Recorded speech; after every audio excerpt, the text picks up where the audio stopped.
Everything in your life began as something you could not see. Every experience, every relationship, every result, every dollar earned or lost, every heartbreak or breakthrough, all of it started in a realm that was invisible. Before it became something tangible that you could measure, touch, or talk about, it existed first as thought, as feeling, as belief, as assumption. The invisible always comes before the visible. When you understand this, life stops feeling like a random series of events and starts revealing itself as a reflection. You begin to see that nothing simply happened to you. It grew from an inner cause, whether conscious or unconscious. The external is the echo of the internal. The visible is the shadow of the invisible. Most people live the other way around. They try to rearrange the visible in the hope that it will shift how they feel. They push harder at work, thinking more hours will erase the fear of never having enough. They chase relationship after relationship, trying to quiet the quiet ache of loneliness. They battle symptoms in their body without looking at the stress, resentment, or fear that fuels them. They wrestle with reflections, demanding the mirror change, without ever considering that the reflection comes after.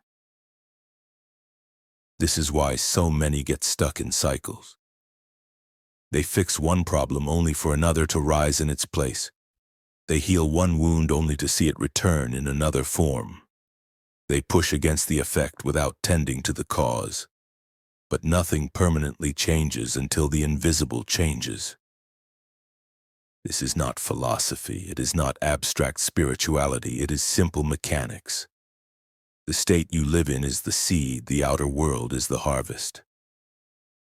Think of it this way, a farmer does not walk into a field expecting to see corn appear without planting seeds first.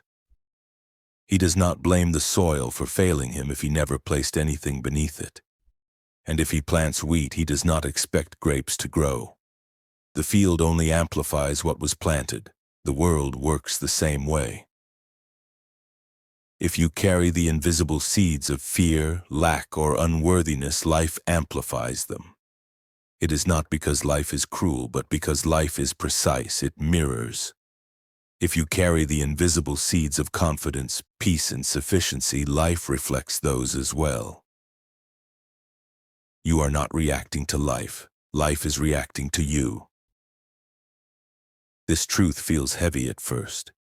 If everything in your life is the reflection of what you have been broadcasting, then it is tempting to feel guilt or shame. But that is not the point. The point is freedom. Because if you are the cause, you no longer need to wait for anything outside you to give permission. You no longer have to beg, chase, or wrestle. You only have to choose a new state within, and the external must follow. Everywhere you look, the world is responding to what you are carrying invisibly. That look in someone's eyes, that repeated financial pattern, that atmosphere in your home, that tension in your body, these are not random. They are signals being returned to you. So ask yourself not, why is this happening to me, but what have I been broadcasting? The invisible is more powerful than the visible because the visible is temporary. Money can come and go. Health can improve and decline. People can walk in and out of your life. But what determines whether these things repeat is the state that produced them.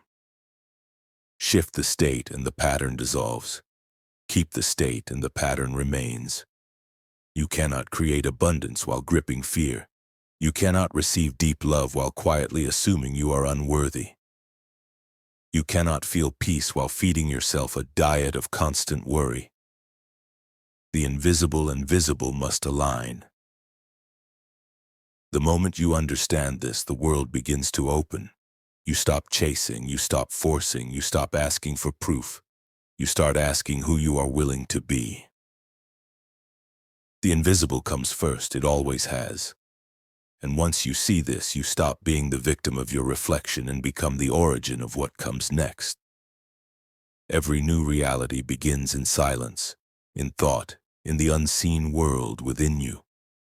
When you choose to nurture that space, the outer world has no choice but to follow.